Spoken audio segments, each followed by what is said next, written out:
All right, everybody, welcome to Math with Grace. Today we're going to be going through Algebra 2, Book 7, Lessons 6 through 10. Lesson 6 begins on page 18, and it's titled Applications of Composite Functions. Now, you might remember composite functions are like the f of g of x type things, okay?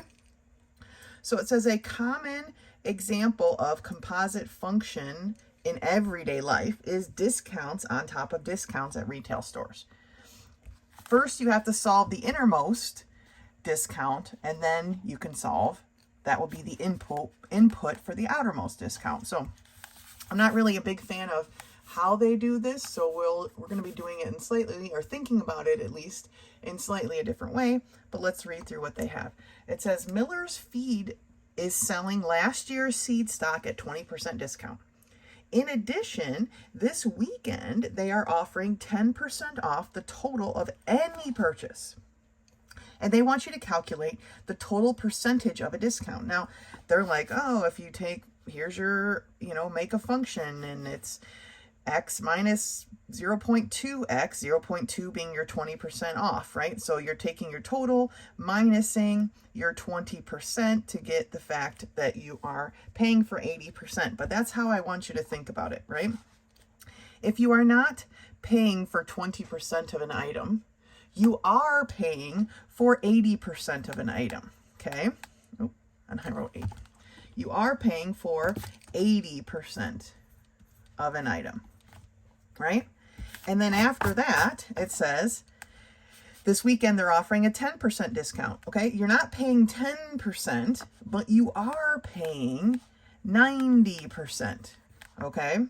And that is really what the problem works down to. And they got it, they did all of this and they worked it down to here, okay? 90% times 80% gives us 0.72%, or 72% is what you're actually paying in the long run. Your final price is going to be 72% of the original. But rather than doing all this extra subtracting and subtracting, let's just think of it a little bit differently, right? If you're not paying 20, you are paying for 80, because eventually you have to be 100% of something, right? So taking that into the next example, it says M&J Equipment is having a 15% sale on certain brand of lawnmower for which the factory is also offering a $50 rebate. It says use a composite function to calculate the final cost of the item. Now, again, a composite function is great. I don't know if it's exactly necessary here, okay? You are not paying for 15%, but you are going to be paying for 85%. Okay, and once you pay for that 85% of whatever the lawnmower costs, you're taking 50% or $50 off. So that's what the minus 50 is. This is the composite function that you would be solving, right? Once you learn how much the mower is, which they don't tell you. But you're paying for 85% of the cost of the mower, which is X, and then taking $50 off. Okay, so a lot of math happening that doesn't necessarily need to happen if we just think about it in a bit more of a logical sense, okay? So let's take a look at these problems. All right, I just grabbed a small piece of scratch paper for these story problems. I'm not going to expect you to answer it the way they're actually asking, so let's go through it together. Tim's Hardware is having a 15% sale on hand tools. Employees also receive a 10% discount on their total purchase. Write two functions, I don't know if that's necessary, for the application of the two discounts and the composite function for the total discount. I want the composite function, okay? If your composite function is wrong, then your two functions are wrong, right? But the composite function is what we want. So the composite function for the total discount, then give the final cost for a hammer selling for $25. Okay, so we are Algebra 2, we're in Book 7, Lesson 6, doing this homework, okay? So we have a 15% sale. If we are not paying 15%, what are we paying, right? We are paying 85%, okay? And then the employees get another 10% off. If they're not paying 10%, then they are paying 90%. Now remember, when we use percentages in an equation, we can't use them like this. We have to change them over to decimals first. And to do that, we move our decimal spot 2 places to the left. So it's going to be 0.85 times 0.90, okay? Which comes out to be 0.765, okay? Then to get back to a percentage, we just multiply that by 100, or move the decimal back 2 places to the right. So 76.5% is what employees will pay. So if the hammer is $25, the question is, what is 76.5% of $25? Now, again, this is what you're going to use in the actual equation because we can't use a percentage, right? So what does that end up being? Well, it comes out to 19.125. That's not how we talk about dollars because remember, this is a dollar problem, okay? So it's going to be $19.13 is what the final cost is for the employee because they get they have to pay 76.5% of the item. If you want to find the total discount, you would have to take 100 minus this, right? So 100 minus 76.5 says that they're actually get a 23.5% discount. Okay, so this is the total of their discount. This is how much they're actually paying for, and this is the final cost. A lot of different numbers here, which is why I like to think of it this way, because there's enough numbers here already, right? Okay, let's take a look at number 2. It says Valley Auto is offering a 10% discount on any new car, plus the manufacturer offers a $2,000 rebate. Write functions for the discount, rebate, and composite function for the application of both. Discount first, it says, then calculate the final cost for a $19,000 car. Okay. 10% discount. So how much are we paying? We're paying 90% of the cost, right? Minus a $2,000 rebate. Okay, that is the composite function. Okay, altogether, one thing we don't, I feel like it's a waste of time to do each one individually and then put them together. We just talked it out and there it is, okay? So here's our composite function. Now they want us to calculate the final cost of this car. Well, it's going to be 90%. How do we use that as a decimal in an equation? 0.90, right? Times X, which is the value of our car, minus 2,000. 2,000, okay? So what are we going to end up paying for this car? The car is going to cost $15,100, okay? That is the final cost of our car. All right? So, again, composite function is what I'm looking for. I don't really need to see all these extra things. How much are we paying? If we get a discount, how much are we paying? Okay? Times how much does the thing cost? All right, let's take a look at number 3. I'm kind of trying to use all my paper here. Jan's Fabrics has discounted cotton print fabric by 25%. In addition, preferred customers get an additional 15% off their total purchase. Write 2 functions to show the application and discount. The composite function representing the total discount for a preferred customer, then give the preferred customer total for a before discount purchase of $35. So they're spending, their original order cost $35. What are they saving? Well, first of all, they aren't paying 25%. If they're not paying 25%, then they are paying 75%, okay? Second discount is an additional 15% off. If they're not paying 15%, they're paying 85%, okay? And then it's going to be X is whatever the cost of the items were. And in this case, $35. So this is your composite function. F of X equals this. Okay. So now let's transfer these over to decimals and make them usable.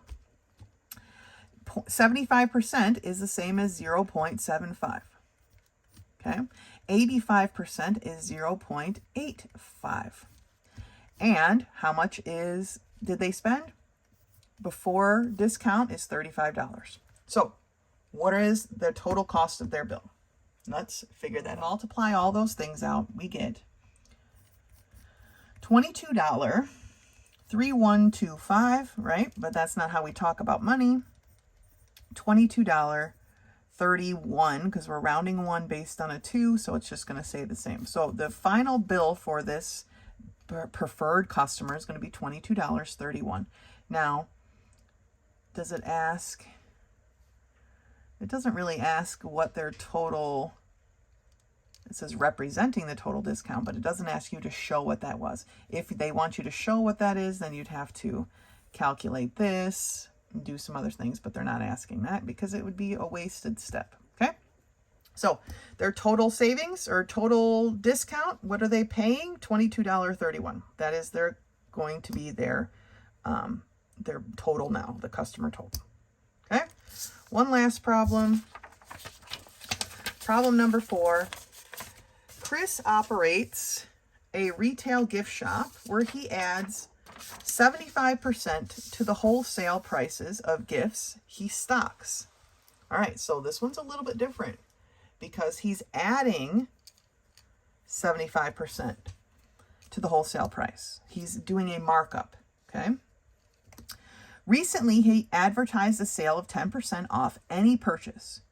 Write functions for the markup, the price after the discount, and the composite function, so this is what I'm interested in, to show the combination and the final net percent of markup. Okay.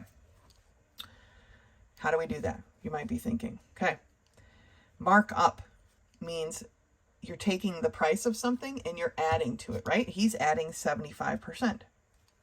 So we don't know what the original cost of the item is, so it's an X, right? But we're timesing that X by not just 75%, because that will actually be a reduction, right? That's what we've been doing already. What we want to do is add that 75%. We're marking it up. And so what we need is the whole, which is a 1.75.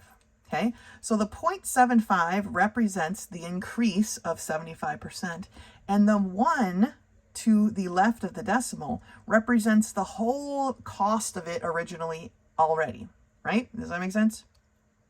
Because when we mark something up, you are adding to the original price. So you need the whole original price plus that 75% you're marking up, and that's what this represents, okay? Then he advertised a sale of 10% off. So if you're not paying 10%, what are you paying? Okay, you're paying 90%. So they're asking for the composite function to show the combination of the final and percent markup. This is it, but we need to simplify it, right? Well, let's do our multiplication. So it comes out to be 1.575x, okay? Because he's offering a discount, he's really only marking it up 57.5% because they're getting 10% off at the end. All right, so that's all they're asking here. They're not actually giving you anything to complete it. This is the final markup, was what it would be, okay? Is a 57.5% markup, and I like to show markups. I put a little arrow after it. The final net percent of the markup is 57.5%. Okay, because remember, this 1 represents the whole item, but this part here is the percentage. Okay, so that's number 4. That's it for lesson 6. Go ahead and finish the rest of the review problems and meet me back here for lesson 7. Lesson 7 begins on page 21, and it's titled Conic Sections and Analytic Geometry, parabolas, okay? The intersection of a plane, which is represented by this gray rectangle, and a cone, okay, so here's a conic section or a cone, creates a parabola. That's this thing right here, this swooping line or arc, when the plane is parallel to the cone surface. So it's saying that this plane is parallel to this surface here, okay? That's what they're trying to represent with this picture, and that's why it's here. So the definition of a parabola. A parabola is a set of points in a plane equidistant from a fixed point called a focus and a fixed line called the directrix. So this is what a parabola looks like graphed, okay? This parabola, its vertex is at 0, 0, and its focus is at 0, comma p, and I'll show you how to figure that out. And the directrix is at a negative p, okay? The directrix, which is this light gray line in the canvas of light gray lines, right? But it's this light gray line and the focus here. They are the same distance from the vertex. So this is one block, right, in this representation, and this is one block, the opposite direction. So if you can find the focus, you can find the directrix or vice versa, all right? The general equation for a parabola is this. And they use it, that's what all this is written about. They use the distance formula in the Cartesian plane to figure out the math, because we know that the distance to the focus is equal to the distance to the directrix, and so blah, blah, blah, blah. They do all this math, and we find that x squared is equal to 4py.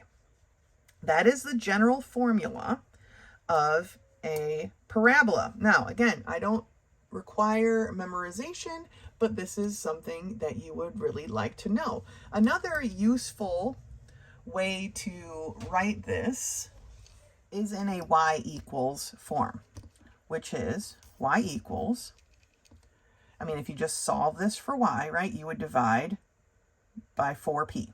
So y equals 1 over 4p x squared. Okay, that is another useful way to represent the general form of a parabola. Whichever way you choose to use is totally fine. In all parabolas, the directrix and focus are the same distance from the vertex. Algebraically, here's some information.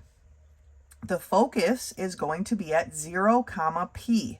Whatever this p is, whatever you calculate it to be, the focus is at 0, comma p, that coordinate, when the vertex is at 0, 0. And you know the vertex is at 0, 0 because we don't have anything extra here. When it moves away from 0, 0, we'll have extra pieces on either side, constants, you know, that translated. But right now, this general formula, vertex is at 0, 0, our focus is at 0, comma p, and the directrix is at y equals negative p. Okay? That's where your focus is, that's where your directrix is. The parabola opens upward if p is greater than 0, and it opens down if p is less than 0. All right, let's turn the page. So example 1, they say write the equation for a parabola with its vertex at 0, 0 and a directrix at y equals negative 3. So I'm going to copy over the data that we need at the top. So that's all our useful information, right? The two different ways to write the equation. The book's going to stick mostly with this way. I feel like this way is a little bit easier to find the information that you need, but that's neither here nor there, whichever way you're most comfortable with. The focus is at 0, comma p. The directrix is at y equals negative p, right? So write the equation when a vertex is at 0, 0, so this is the information we need, and a directrix is at y equals negative 3. If the directrix is at y equals negative p, and here our p is a 3, that tells me that my focus is at 0, comma 3. Okay, they gave us that information already. P equals 3 in this case. And if P equals 3, then I'm using this equation that the book uses then x squared is going to equal 4 times 3y, or x squared equals 12y, okay? Yeah, the book does the same, but that's my thought process, okay? And that's the equation for this parabola. Now, in the next one, they want us to determine the focus and the directrix of the parabola defined by x squared plus 12y equals 0 and sketch it out. So writing it in the proper form would be x squared equals negative 12y, okay? We just did a problem with a 12, so we already know that our p is going to be 3, right? Because remember, the original equation is 4 times p y. So x squared is equal to 4 times what is going to make this negative 12? It's a negative 3. This time my p is equal to a negative 3. So my directrix is at y equals minus 3 or plus 3. And my focus is at 0, comma, p or negative 3. Okay, and then I can start plotting this, right? I am going to put my dotted line for my directrix, because it's never ever going to go cross this way, okay, at y equals a positive 3. At the point 0, negative 3, I'm going to put a dot for my focus. Then it's a matter of finding my xy's, all right?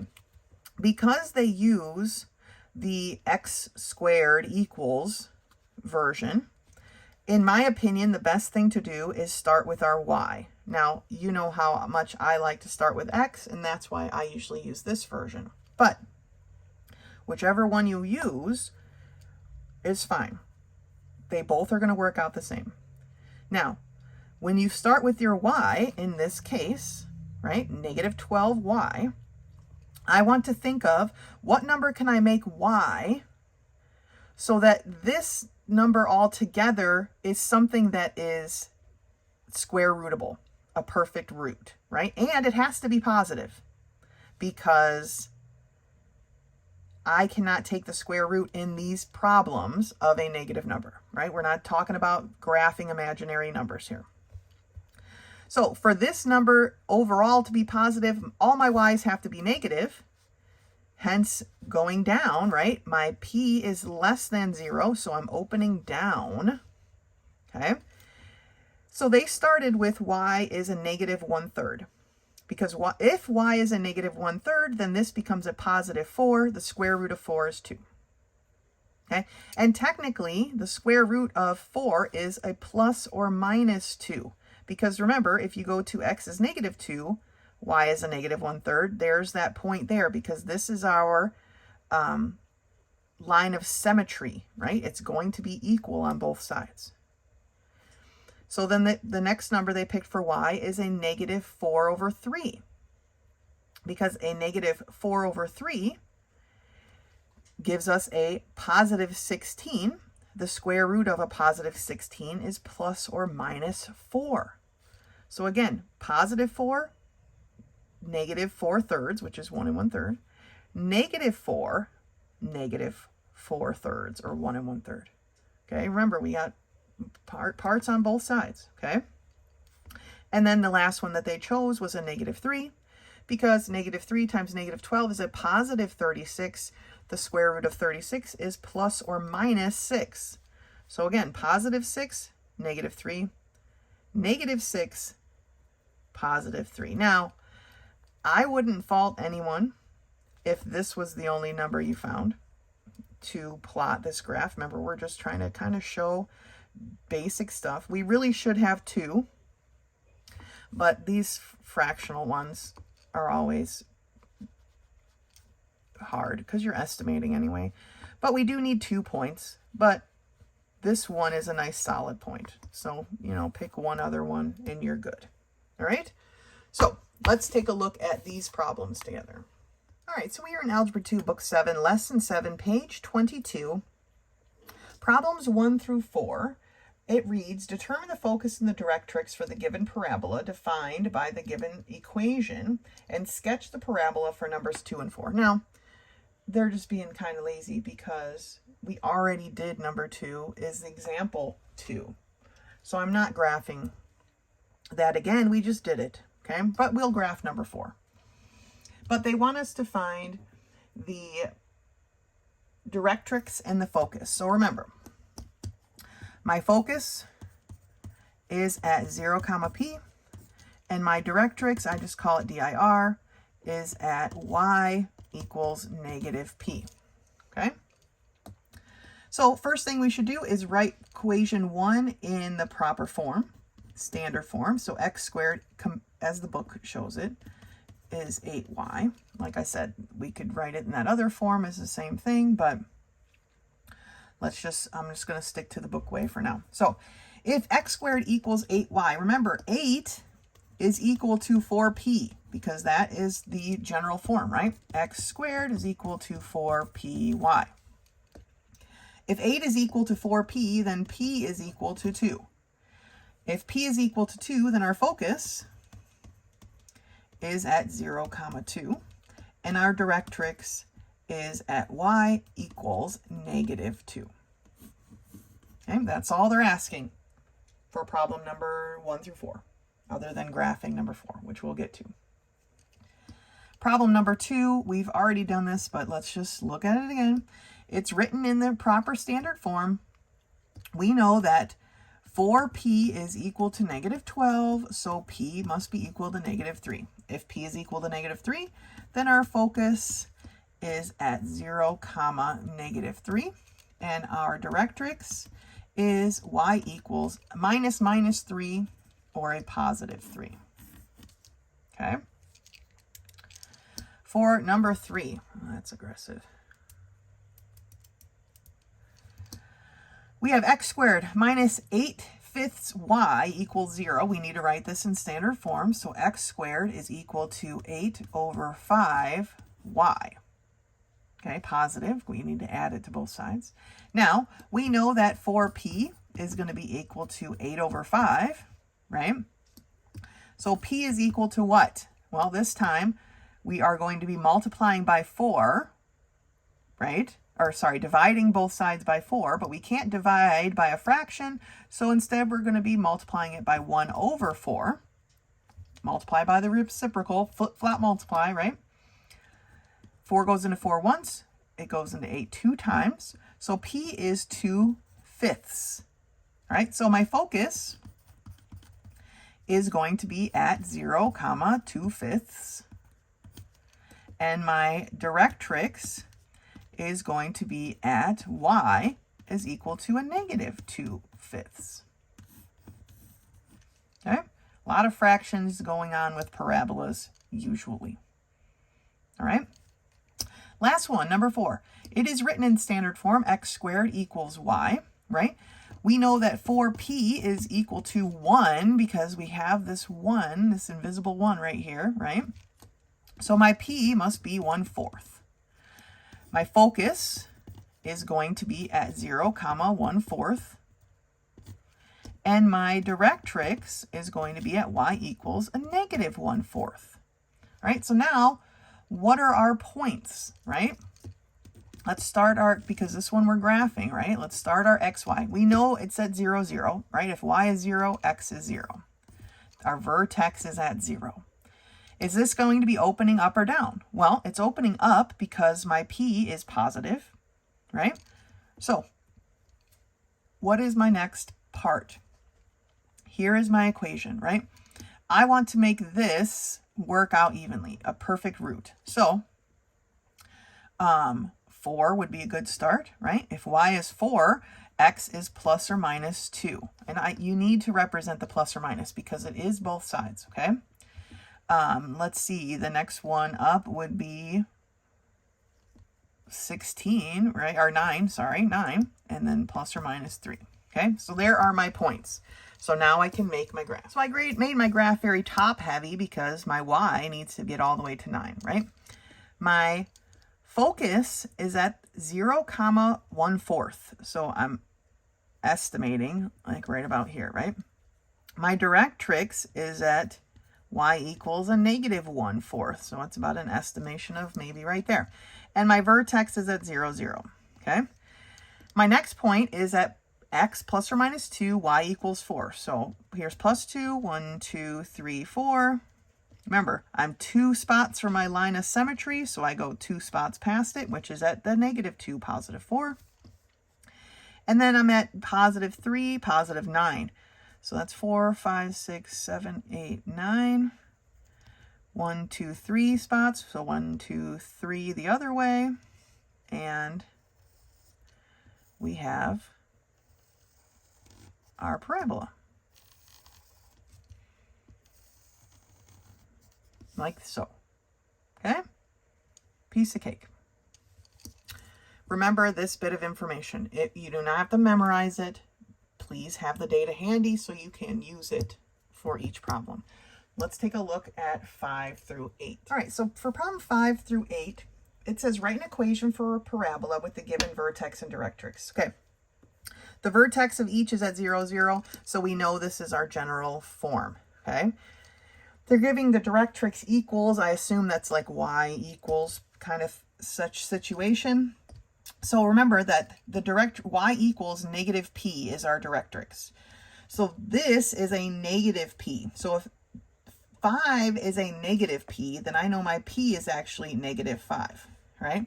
And once you have your p, you got your equation. So for this one, number 5, x squared is going to be equal to 4 times a -5, in our case, which is a -20y.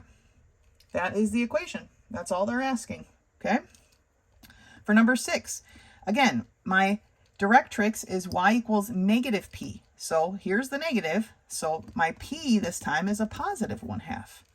So x squared is going to be equal to 4 times 1/2, which is 2y. Okay, x squared is equal to 4 times 1/2 y. Well, 4 times 1/2 is 2, so 2y.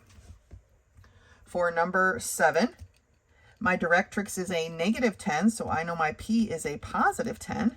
So x squared is going to be equal to 4 times a +10y, or x squared is equal to 40y. All right, and you see how we're laying that down? This is the general form they've given us.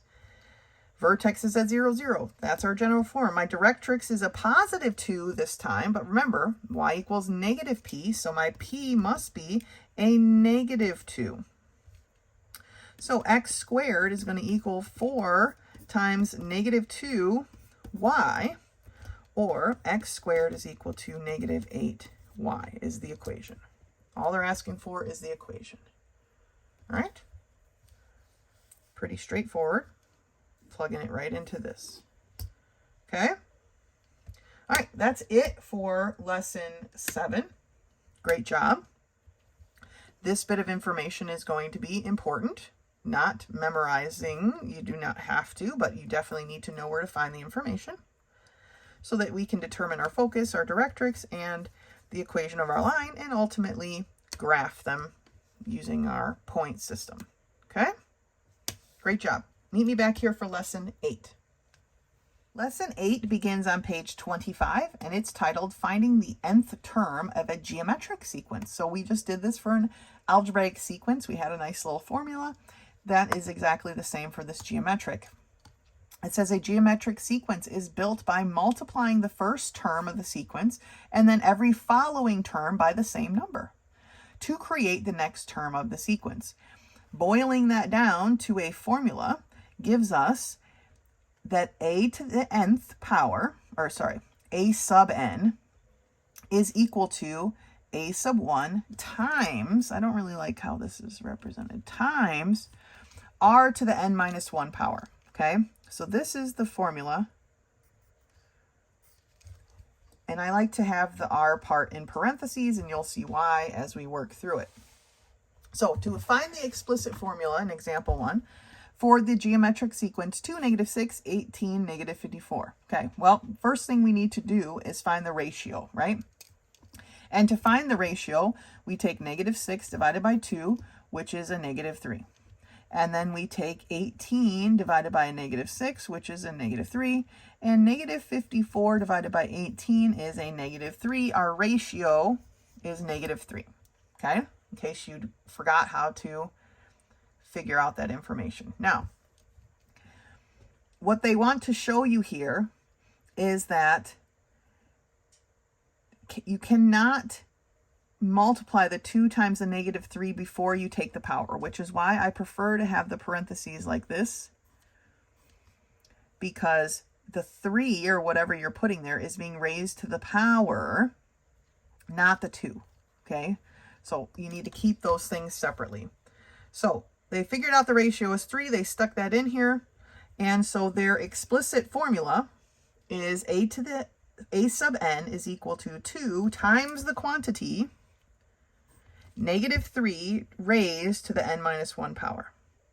Okay, I like to make sure there's parentheses there. Then a sub 7, you would have 7 minus 1 here, becomes 6, -3 to the 6th power times 2 is a positive number. Okay, because how many negatives are we going to have here? 6. Even amount of negatives, positive answer. Odd number of negatives, negative answer. Okay, this is good calculator work. 3 to the 6th power times 2. All right, let's turn the page. Example 2. You agree to begin work for someone beginning at 1 cent for the first day, 2 cents for the second day, 4 for the third, and so on. How much do you make on the 16th day? Well, what is the ratio? So we have the series so far, 1, 2, 4, right? Dot, dot, dot. That's all they've given us. 2 divided by 1 is 2. 4 divided by 2 is 2, so my ratio is 2. Okay? Finding the explicit formula, all we do is put, and I like my parentheses, so we put a 2 in for the r, because now we found our ratio, and this is our explicit formula. Okay? Once we have our explicit formula, we can put in the position that we're looking for, which in this case is the 16th position. So 2 to the 15th power tells you by the 16th day, you will be making $327.68 per day. Well, per that day, because it's going to go up the next day, right? This was a trick that I tried with my parents when I was a little kid. This thing's been around forever. People try to trick somebody. Oh, give me an allowance of 1 cent a day and 2 cents tomorrow. But my mother is a CPA, and so she was not having it. But anyway, this is the general formula. Again, I like my chunky parentheses right there. Let's take a look at these problems. So we are in Algebra 2, Book 7, Lesson 8, page 26. For problems number 1 through 4, they want us to write the explicit formula from the given data and then solve for A5 and A6. I have my calculator rip-raring to go. Okay, so the general form, A sub n is going to be equal to A sub 1 times the quantity r to the n minus 1. Okay, that is what we are looking for. That is how we find our explicit formula. So a to the n for problem number 1, where we have a sub 1 is 3 and our ratio is 2. So we have 3 times the quantity, 2 to the n minus 1 power. Okay, that's our explicit formula. That's it. It's how basic it is. We don't have our n. I mean, we do, but not yet, right? So a to the 5th, okay, is going to be 3 times 2 to the 5 minus 1 power, or 3 times 2 to the 4th power. So 2 times 2 is 4, times 2 is 8, times 2 is 16. So 3 times 16 is going to be 48. So a to the 5th is 48. Let's take a look at problem number 2. For problem number 2, we have a to the 1 equals 1, and our ratio is a -1/2. So our explicit formula is going to be 1, I'm not even going to write it, times 1/2 raised to the n minus 1 power. Okay, 1 times anything is anything, so I'm not going to write the 1. So what is, oh, I didn't do my a to the 6 over here. Okay, let's finish number 1. Let's go back to number 1, sorry. A to the 6th for number 1 is going to be 3 times 2 to the 6 minus 1 power, or 3 times 2 to the 5th power. 2 to the 5th is 32. 32 times 3 is what? 96. Okay? Sorry about that. 48 times 2, 96. All right. Now back to number 2. Okay.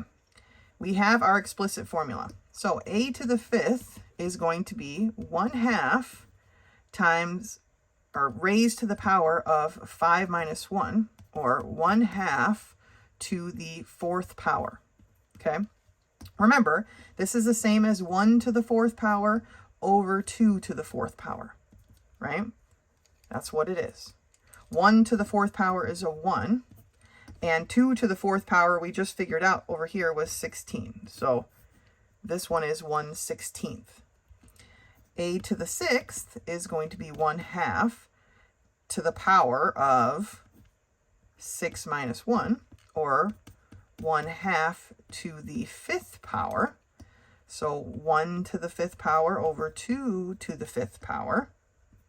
And 2 to the 5th power was 36, right? Or 32, sorry. So 1/32. Okay? I got to change the lead on my pencil. All right, back at it. Number 3. Our a sub 1 is at -2, our first position, and our ratio is at 2. So for our explicit equation, we are going to take our a sub 1 times our ratio to the n minus 1 power. Okay? That's our explicit equation. I took an excessive amount of time to reload that because I couldn't find lead, and there it is right there. I really need to clean my spot. Goodness gracious. Anyway, okay. So what is our a sub 5? Well, our a sub 5 is going to be -2 times 2 to the 5 minus 1 power, or -2 times 2 to the 4th power. We've got a lot of 2's going on here. 2 to the 4th power, remember, it's 2 times 2 is 4, times 2 is 8, times 2, that's 4 of them, which is 16. So -2 times 16, or -32. Okay, so what is a to the 6th power then? I don't like it when they run it right in a row, because really it's just -32 times 2, right? Which is a -64. That's it. We don't even have to plug it in here anymore. I mean, we didn't have to do it for any of these, really. It's better when they leave a gap in between, so it makes it a little bit more challenging. Problem number 4. Explicit ratio, or explicit equation. Okay, our a sub 1 is 1, our ratio is 2, so our a sub n is going to equal 1, which I'm not even going to write. And then I have -2 to the n minus 1 power. Now, I put it in parentheses because the negative needs to stick with that 2. So looking at a sub 5, okay, it's going to be -2 to the 5 minus 1 power, or -2 to the 4th power. So -2 times -2 times -2 times -2. 4 negatives. Our answer is going to be positive. A to the 5th is going to be a positive 16, right? If the negative was outside of the 2, away from the 2, then it would be technically a -16, because we would be taking a positive 2 to the power. But this 2 is inside there. It belongs with the 2, or the negative belongs with the 2. So my a sub 6 then is just -2 times 16, or a -32. All right? That's it. This equation right here This general form equation is what we need to know. Again, you do not need to memorize it, but you need to have access to it for your quizzes and tests, okay? Let's go on. Go ahead and finish the rest of the review problems, that is, and meet me back here for lesson 9. Lesson 9 begins on page 29, and it is entitled Probability. Probability is the study of how likely an event will occur. The likelihood of an event occurring is expressed as a value between 0 and 1. A probability of 0 indicates the event is impossible. A probability of 1 indicates the event is certain to happen. The probability of an event can be represented as a fraction. The denominator of a probability fraction represents the number of all possible outcomes, and it's called the sample space. I like to call it the total outcomes, and then the numerator are the favorable, the things we want, okay? Things we want in the numerator, the total amount of things in the denominator, okay? It says the numerator of a probability ratio represents the number of ways from the sample space, or the total outcomes, right, that a particular event can happen, the favorable things that we want, okay? Let's look at these problems here. It says, what is the probability of rolling an odd number on a die? Okay, well, how many sides does one die have? Well, it has 6 sides. That's the total number of numbers, 1 through 6, on a die, right? To roll an odd number, there's a 1, a 3, and a 5. So there are 3 odd numbers. We always reduce probabilities, even probabilities. We reduce our fractions, reduce. 3 6 1/2. You have a 1 in 2, or 1 out of 2 chance of rolling an odd number. You have a 50% chance. Okay? Guess what? You have a 50% chance of rolling an even number, because that's just how a die works. All right? Now, example 2, I've got a few qualms with. We're going to go ahead and take a look at that right now. And then, because this is the basis of the kind of problems they want you to figure out right now, I don't like how long and drawn out they've made it, okay? For example 2, it says, what is the probability of rolling a sum of 8 when rolling 2 dice at once? Now, we're rolling 2 dice. To figure out, rather than writing it all down, to figure out the total number of possible options, the total outcome, okay, you would have to look at how many options are available in the first dice, 6, right? And I'm just talking about the denominators right now. And how many options are available on the second dice? There are 6, right? Those are the choices. Now, 6 times 6 tells me that there are 36 possible combinations without having to make this chart and write it all out. There are 36 possible combinations. 36 is going to be your denominator, okay? Whatever your answer is, it's going to be over 36. Your favorable over 36. Now, to get to your combinations totaling 8, I don't see any other way other than sitting here and being like, okay, well, I can't have a 1 and a 7, so it's got to be a 2 and a 4, right? And a 3 and a 5, and a 4 and a 4. And then once you hit the 5 and the 3, right? And then there's a 6 and a 2, right? But you could technically go the other way as well, because you could have a 2 and a 6, or 2 and a, yeah, I'm trying to get 8, not a 2 and a 4, 2 and a 6. I already have the 2 and the 6 over there. Okay, so we could have the 2 and the 6. All right, 6 and the 2, we've got them all, right? 1, 2, 3, 4, 5, because we'd just be going back the other way, right? 3 and a 5, blah, blah, blah. Okay, so we've covered all the tracks. 1, 2, 3, 4, 5 favorable outcomes. Rather than writing this whole chart, we only had to write 5 things. Okay, this chart is very excessive, and I see no purpose in it. Figure out what your total combinations are. There are 6 faces on one die, there are 6 faces on the other. We multiply them and we get 36. These are the options that make 8. So there are 5 out of 36. We can't reduce it because they don't have a factor in common. That's the answer, right? So let's not waste our time with this because that's crazy, okay? All right, let's turn the page. So at the top of page 30, it says that notation for probability is a capital P followed by a letter representing the subject of the event. They usually use an A, okay? Or if there's two things happening, then they would use an A and a B.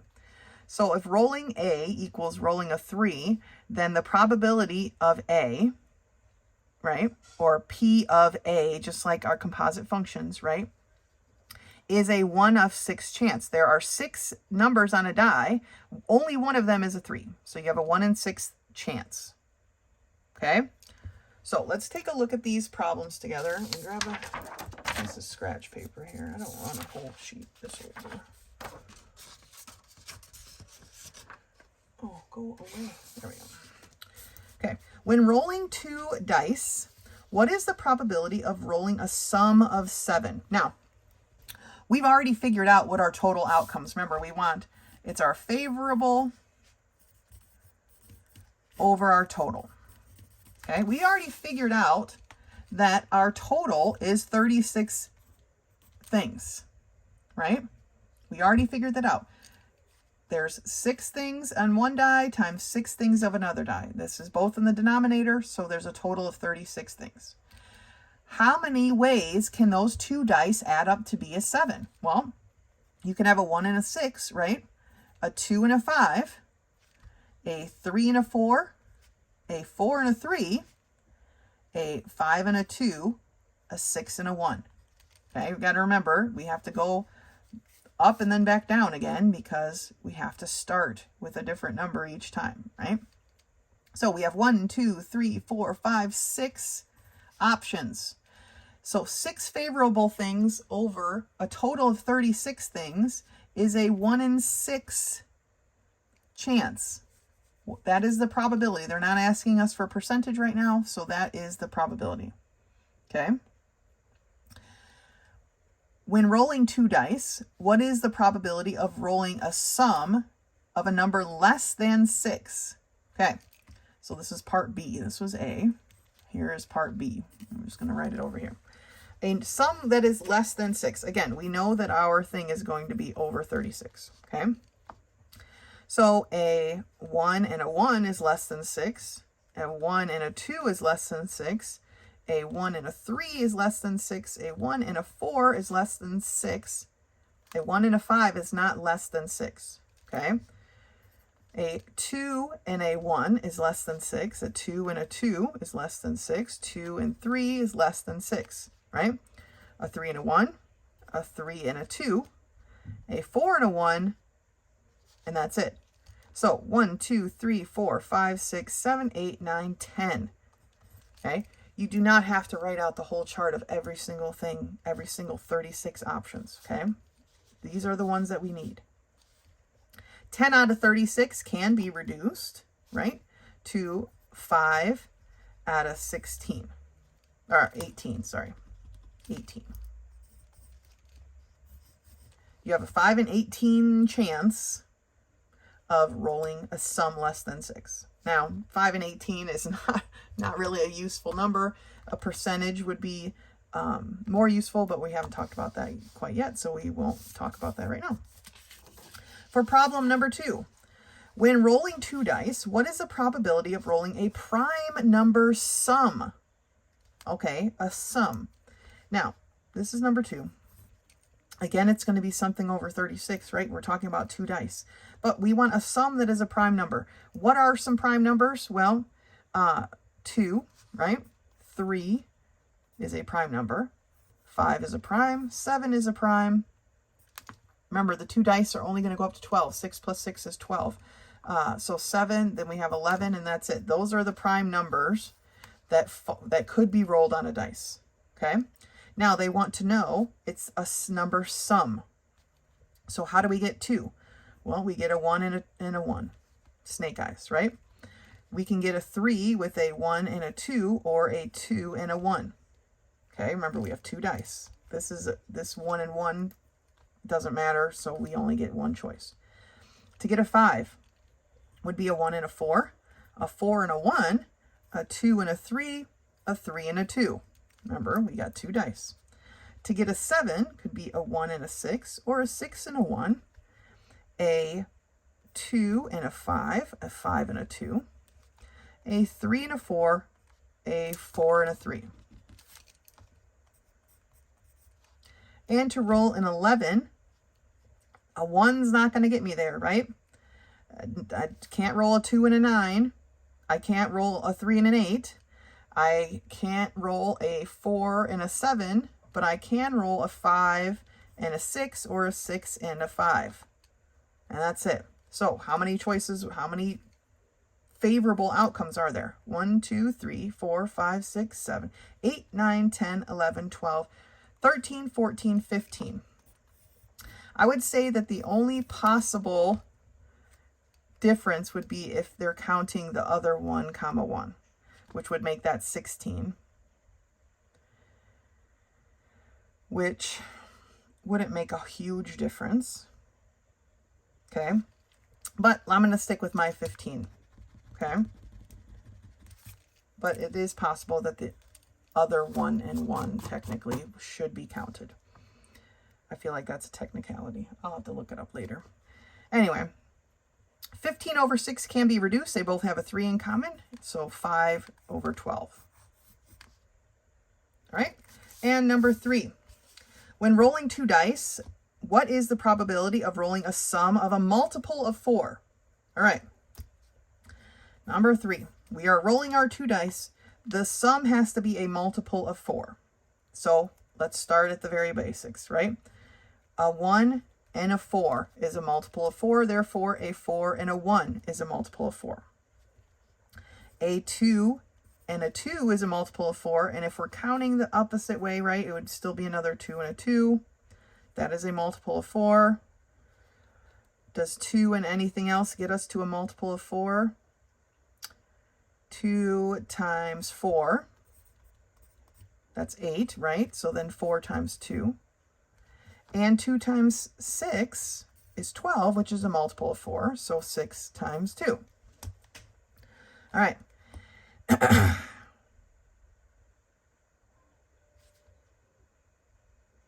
No, the sum, not the multiple. This gives me 8. This gives me 6. What am I doing? I'm multiplying, not adding. They want a sum. Okay, so 2 times 2 is 4. 2 times 2 is 4. Or 2 plus 2 is 4. Goodness gracious. 2 plus 6 is 8. That is a multiple of 4. 6 plus 6 is 12. Again, I'm not sure about these doubles. I'm going to have to look that up real quick. All right, well, I do believe that the book is not counting these doubles. I'm not going to say that that's 100% accurate, but the book is not. I'll do more research in a little bit. All right, so we got our 2s and our 6s, okay? Was there anything else that's going to be a multiple of 4? 3 and 5, right, is 8. So 5 plus 3 is 8. And 4 plus 4 is 8. So 4 plus 4. Oh, we're not doing the doubles, we decided. 4, 4, 4, 4. 4, no. I can't get that.